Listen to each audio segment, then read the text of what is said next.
Well, welcome back to Family Foodie Critic. We're going to show you how to make just a real quick, easy meal.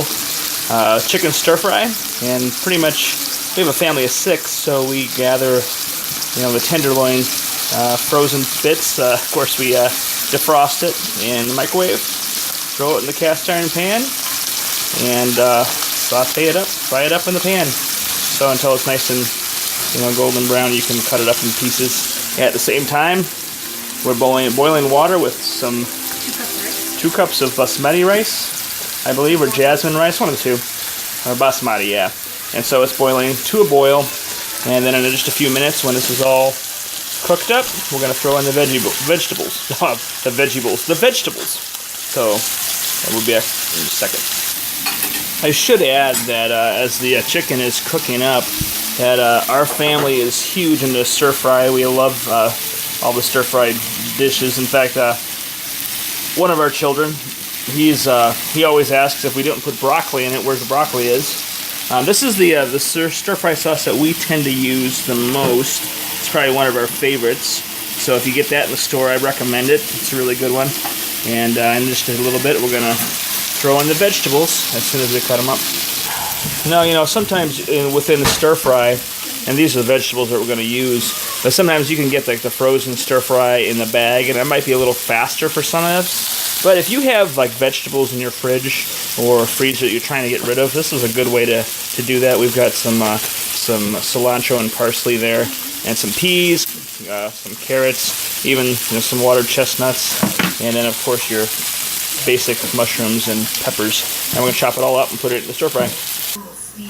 So here you see some of the vegetables we have from the fridge. Unfortunately, we don't have any broccoli, so we'll hear it from one of our children. But we have snap peas tonight, and you notice how we cut up the green pepper, in slices, just like you would a normal, or red pepper, sorry. Wow, I'm colorblind. The red pepper, so that you can, put that in your stir fry, and, it fries up nicely, and the colors are beautiful. And I'm sure this is going to taste great. We'll show you in a minute when we throw it into the stove. Onto the pan. There we go. Okay, so you see we've already started to throw that into the pan, and the colors are looking beautiful. The mushrooms, of course, and even the watered chestnuts in there. So, and of course, on the side over here we have the chicken waiting to be cut up and put into the stir fry now too. That's the next step after the vegetables are softened up. And of course, as we're waiting, here's the rice cooking up nicely. And like I said, it's a very simple meal. As we get closer, I'm going to pause this for a second, and we'll show you the next step in just a moment.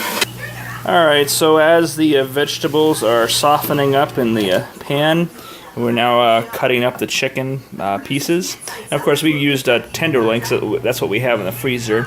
But as my wife was mentioning, with adults, we usually use about 1 chicken breast per adult and half a chicken breast for our younger children. And so however you want to, if you kind of trying to figure out how much chicken you need in your stir fry, that's kind of our measure. It just works for us. They don't overeat, but it's enough, it's filling, and they really do enjoy this dish, especially when they find the, as Ethan calls them, the beef in there, but it's chicken. So, looking good. We're going to throw that in the stir fry in just a few minutes as it's all chopped up. Alright, now that the chicken is all cut up, we're throwing that into the stir fry, and it really is starting to smell great. The onions are caramelized a little bit with the smells of the peppers, and just get that in there so it's all cooked up.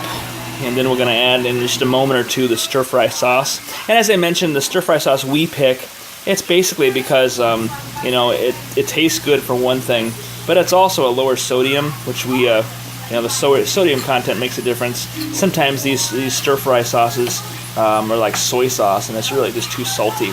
So for our liking, we just like to pick one that we like. And again, I'll show you at the end of this tag, we'll include that in the bottom of the description if you want to pick one of those up. I'm not really a salesperson for that product, but it's a good product, and we go with it. Alright, again, we've taken the teriyaki, or the sauce, put it into the stir fry, just stirring it up, and it's almost ready to eat. So, again, it smells wonderful, and we'll plate that up and show it to you before we conclude our recipe tonight. Again, it's a very simple recipe. We'll include the directions in the blog, and you can follow along if you'd like.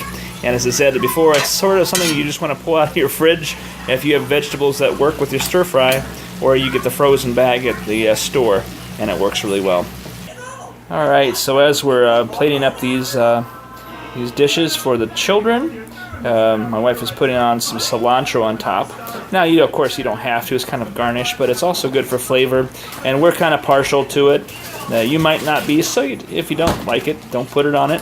But this is how we make our simple stir fry, and again, we'll post the recipe, the directions, and all that on our blog. And again, subscribe to our YouTube channel as well as our blog. FamilyFoodieCritic.com is our website, Family Foodie Critic, and then check it out for upcoming recipes, including this one that we're going to be doing this coming week.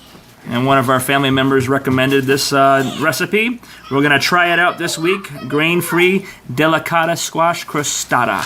So check it out, stay tuned, and that's what we're going to be reviewing in a couple days.